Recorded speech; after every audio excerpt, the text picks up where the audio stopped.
What is up, Earth's mightiest subscribers? It's Blerd without fear.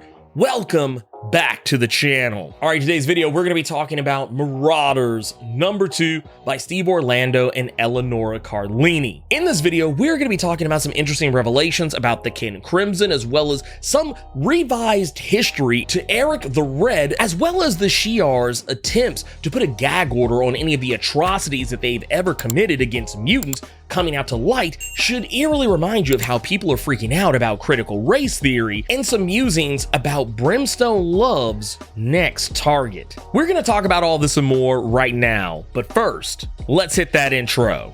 You can't see me, you Stevie, wondering how I reach more evolutions than Evie and make it look easy.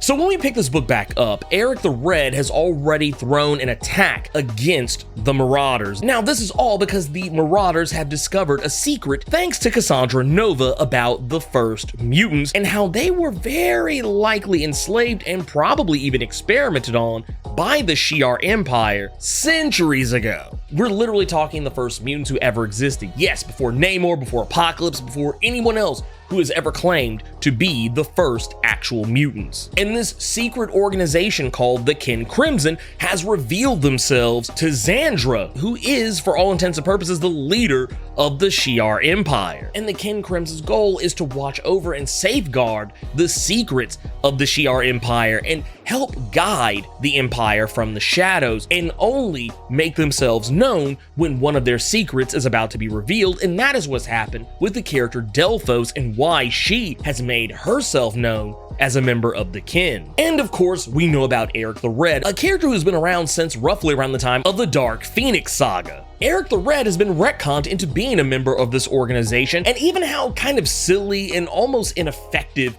he always kind of seemed to be has even been retconned as him just playing the part he was meant to play. I mentioned earlier that there are all these different atrocities that the Kin Crimson safeguard the secrets of. Now, one of them obviously is what happened to the first mutants, but there are other ones that are brought up throughout this book. One of them specifically pertaining to one of Eric the Red's new abilities, which is referred to as hard skin. This is very similar in practice to what you might imagine from something like, I don't know, the Green Lantern, able to create hard light constructs that are based on whatever the imagination of the wielder can conjure. And that's what he creates here. He creates hard light constructs, which are, for all intents and purposes, holograms that actually can affect the real world, but they're still hard light constructs, but referred to as hard skin. Something that they literally tortured and experimented on an entire other civilization to accomplish. It's stuff like this that the Shi'ar Empire is trying to hide, and it eerily reminds me of how everyone's freaking out about CRT, or as it's referred to as critical race theory. The idea that teachers in elementary schools and middle schools and high schools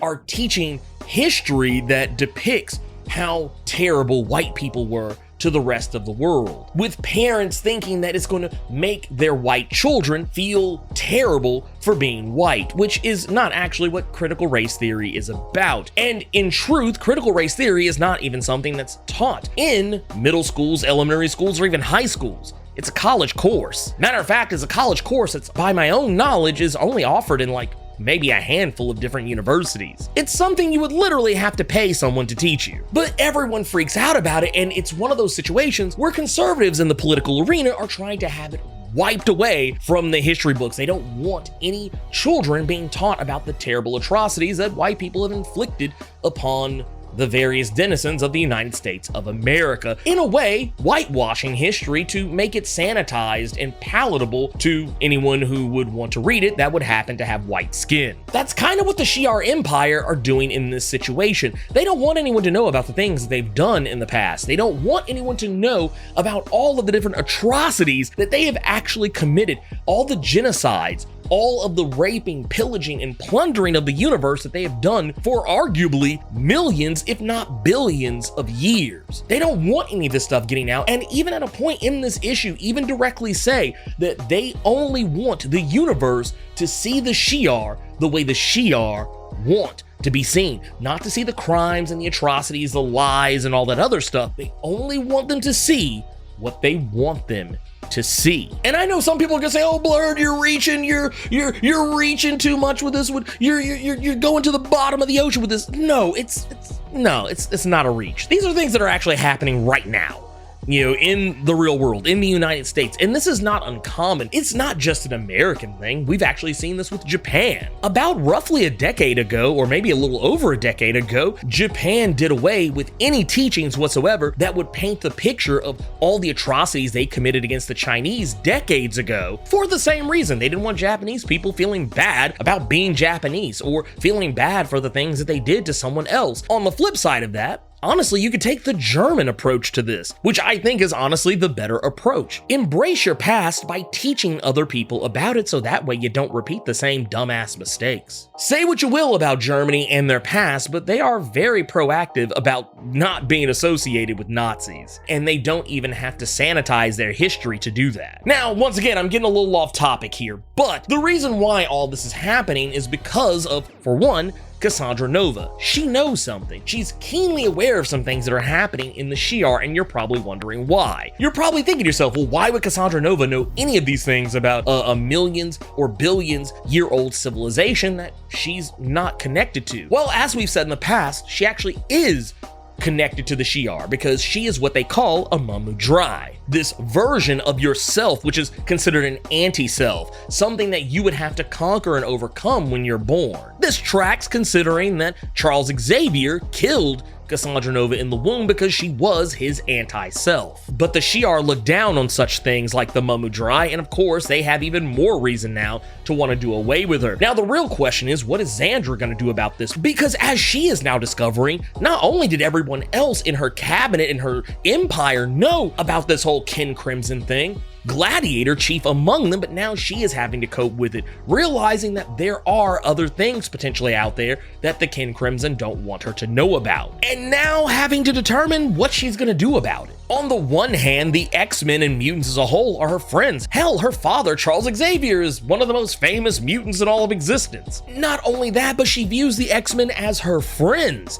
But yet now here she is put in this position where she has to determine what to do with them. And with all the craziness going on between the battle of the Marauders and Eric the Red himself, and it all basically destroying their own ship and sending them reeling into the vacuum of space, with albeit the help of Somnus to help speed things along by drawing them into his dreamscape so they can figure a way out of this mess before their bodies eventually freeze to death and die. Xandra has to figure out what the next move is, because now she is being given the opportunity to determine what they're gonna do with the Marauders. Now that they're floating unconscious in the vacuum of space, it's now being put to her by Delphos to kill them. And now she has to determine what she's gonna do. Now, I'm gonna go on a limb and say she's very likely not going to have them killed, even though she does believe that the mutants shouldn't find out about the atrocities the Shi'ar have committed against them. But once again, this is one of those scenarios where the truth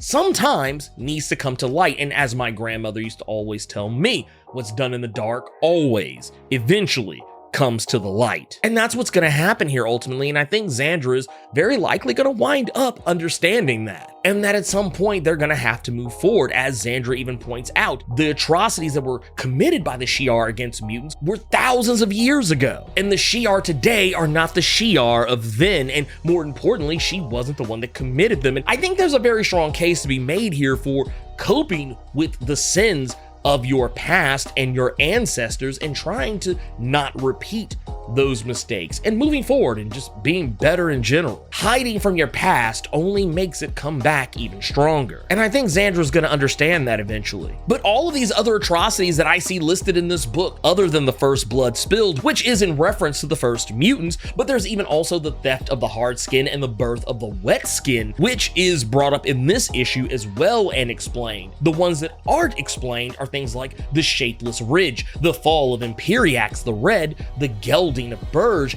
the Asher Gambit, the Goblin Extraction, and the Alternity Kill. And all of these secrets are only known to a certain amount of people. The worse the secret, the less people, even within the Kin Crimson, who know about it. And then there's one that's referred to as the 10th Shame, which is only known of by one person. I'm pretty sure over time, maybe we will learn a little bit more about what these are, but I'm pretty sure whatever they are, they have to be pretty damning if the first blood spilled is the one they're worried about right now, and they're taking this extreme approach to stamping it out. Imagine what the other ones are, especially if there's one that only one of the kin Crimson even knows about. Now with that out of the way, I will definitely say there's some other stuff that's going on here in regards to Brimstone Love, who doesn't appear in this issue, but we do get to see a little bit of Brimstone Love's handiwork in this issue, where something that's going on in New Jersey at what is very likely a church dedicated to the Order of X. For those who don't remember, the Order of X was something that was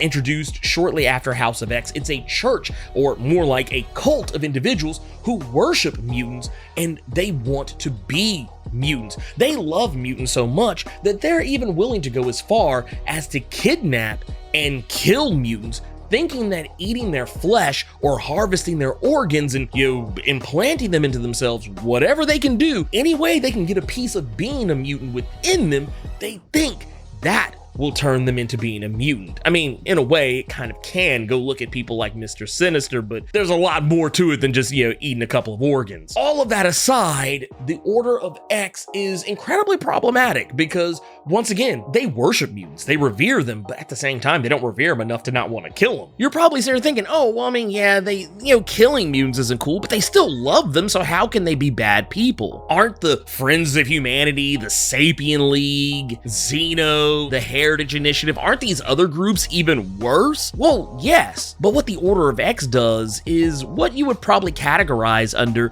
casual, or what some people claim as harmless racism, which may seem like it's less bad than the other thing because the others are more extreme, but it's still bad. It's like saying that this turd over here is less smelly than this turd over here, but they're still turds. Fetishizing someone based on their race, their ethnicity, their religion, their culture, whatever, is not okay, because a lot of the time, that fetish is based around racist stereotypes. So just swap out racist for speciest, and yeah, that's the Order of X. But something has happened here, and it seems like Brimstone Love is definitely at the heart of it, seeing as how his last name, is written in blood on the wall of the Church of the Order of X. And these people who apparently were a part of this order, he has somehow melded and mashed them together in some weird Cronenberg body horror nightmare fuel entity. Something that absolutely terrifies Lockheed when he finds it, but that's really the first and last we see of it. But definitely know that the Marauders Annual #1 reintroduction of Brimstone Love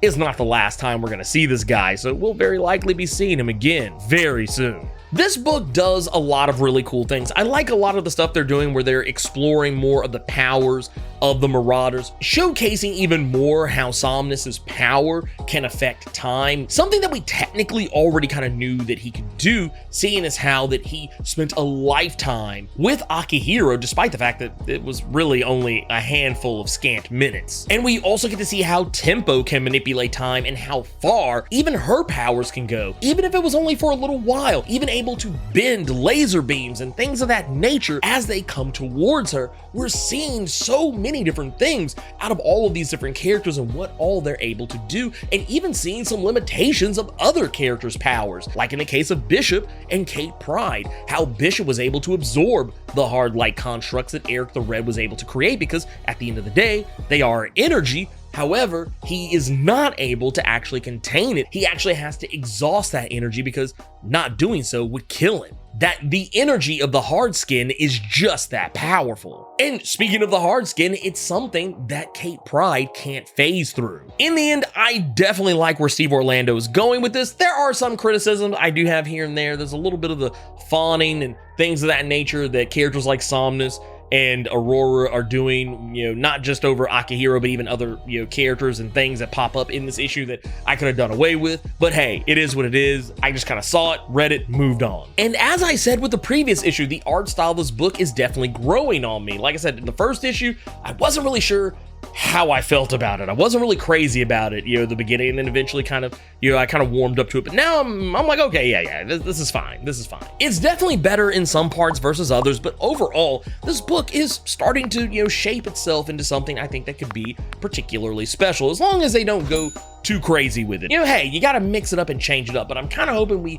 get back to more of the Brimstone love stuff, because I'm actually more curious about what's going on there. I mean, I'm definitely curious about the first blood spilled. I want to see where this goes, but I'm not as invested in it as wanting to know what's going on with all this Judas stuff and who else Brimstone Love is working with, especially if Giant Size X-Men Thunderbird #1 is anything to go by. But anyways, let me know what you thought about Marauders #2. Keep it plus ultra and sound off in the comments.